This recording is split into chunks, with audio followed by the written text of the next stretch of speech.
ارم جسے کھویا ہوا شہر بھی کہا جاتا ہے، ایک پراسرار جگہ جس کی داستانیں کئی صدیوں سے لوگوں کو اپنی طرف کھینچ رہی ہیں۔ یہ شہر ایک ایسا مقام ہے جس کا ذکر قرآن مجید میں بھی آیا ہے، اور یہ عرب کے تاریخی تہذیبوں میں خاص اہمیت رکھتا ہے۔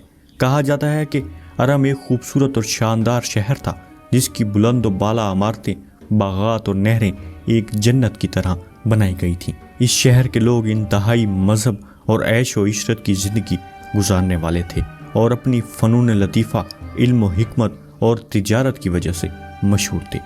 شہر ارم کا ذکر قرآن کریم کی سورہ فجر میں آیا ہے، جہاں اللہ تعالیٰ نے ان لوگوں کا ذکر کیا ہے جو عیش و عشرت میں رہتے تھے اور اپنی طاقت اور دولت پر فخر کرتے تھے۔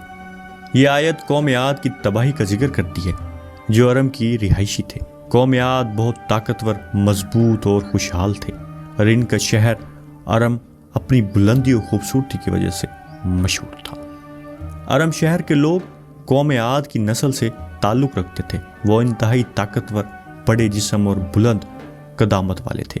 انہیں اللہ نے کئی نعمتیں عطا کی تھی، لیکن انہوں نے ان نعمتوں کی ناشکری کی اور اللہ کی نافرمانی کی۔ اللہ تعالیٰ نے ان کی ہدایت کے لیے حضرت ہود علیہ السلام کو نبی بنا کر بھیجا۔ ہود علیہ السلام نے انہیں اللہ کی طرف بلایا اور ڈرایا، ہدایت کی کوشش کی۔ انہوں نے لوگوں کو اپنے اعمال کے جواہد ہونے کی یاد دہانی کرائی اور اللہ کے عذاب سے بھی ڈرایا۔ جب قوم عاد نے اللہ کی نشانیوں کو نظر انداز کیا اور اپنے نبی کو نہیں مانا تو اللہ تعالیٰ نے انہیں عذاب دینے کا فیصلہ کیا۔ ایک شدید طوفان، سخت ہوا اور گرمی نے ان پر عذاب نازل کیا۔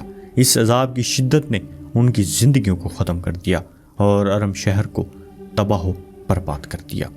ارم شہر کی عظمت اور خوشحالی کا خاتمہ ہو گیا۔ شہر کے لوگ برباد ہو گئے، ان کی زمینیں ویران ہو گئیں۔ آج یہ شہر صرف کھنڈرات کی صورت میں باقی ہے، جو ہمیں یہ سبق دیتا ہے کہ اللہ کی نافرمانی کا انجام سخت ہوتا ہے۔ ناظرین، شہر ارم کی کہانی ہمیں یہ سکھاتی ہے کہ اللہ کی نعمتوں کی قدر کرنی چاہیے، اس کی نافرمانی سے بچنا چاہیے۔ قوم عاد کا انجام ایک عبرت ہے جو ہمیں یاد دلاتی ہے کہ طاقت، دولت اور عیش و عشرت کی دنیا زندگی ہمیشہ کے لیے نہیں ہوتی۔ انسان کو ہمیشہ اپنے اعمال کا خیال رکھنا چاہیے اور اللہ کی رہنمائی کی طرف متوجہ رہنا چاہیے۔